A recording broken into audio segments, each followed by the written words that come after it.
बेताल, भूतों का राजा। बहुत समय पहले की बात है।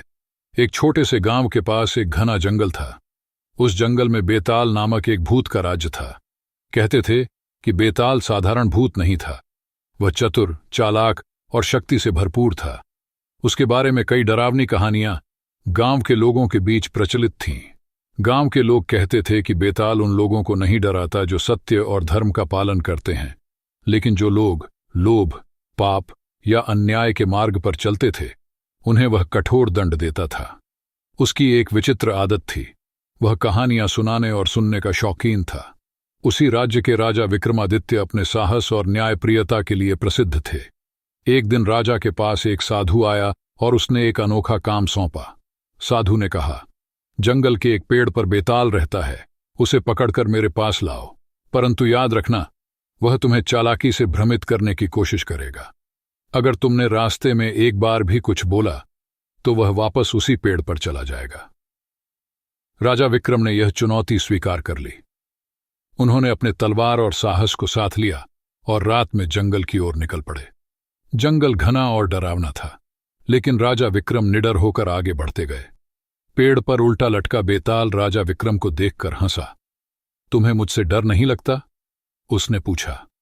राजा विक्रम ने शांत स्वर में कहा, डर केवल पापी को लगता है। मैं तुम्हें साधु के पास ले जाने आया हूं। बेताल ने शर्त रखी, मैं तुम्हारे साथ चलूंगा, लेकिन रास्ते में मैं एक कहानी सुनाऊंगा। अगर तुमने कहानी के अंत में उत्तर दिया तो मैं वापस लौट जाऊंगा। राजा ने यह शर्त मान ली। बेताल ने कहानी सुनानी शुरू की। हर कहानी में वह राजा को एक कठिन प्रश्न पूछता। राजा अपनी बुद्धिमत्ता से हर प्रश्न का सही उत्तर देता और बेताल हर बार वापस पेड़ पर चला जाता। ऐसे ही कई रातें बीत गईं। अंततः बेताल ने एक ऐसी कहानी सुनाई जिसमें राजा विक्रम चुप रह गए। बेताल ने हंसते हुए कहा, राजा, तुमने धैर्य और सत्य का परिचय दिया है। मैं तुम्हारी निष्ठा और साहस से प्रभावित हुआ हूं।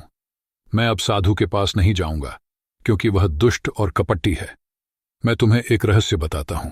बेताल ने राजा को साधु की सच्चाई बताई कि वह साधु दरअसल बेताल की शक्तियों को अपने स्वार्थ के लिए इस्तेमाल करना चाहता था। राजा ने बेताल की बात मानी और साधु को उसके कपट के लिए दंडित किया। उसके बाद बेताल ने राजा से वादा किया कि वह कभी किसी निर्दोष को परेशान नहीं करेगा और न्याय और धर्म के मार्ग पर चलने वालों की मदद करेगा। इस तरह राजा विक्रमादित्य ने अपने साहस, बुद्धिमत्ता और धैर्य से बेताल को हराया और अपने राज्य में न्याय और धर्म की स्थापना की।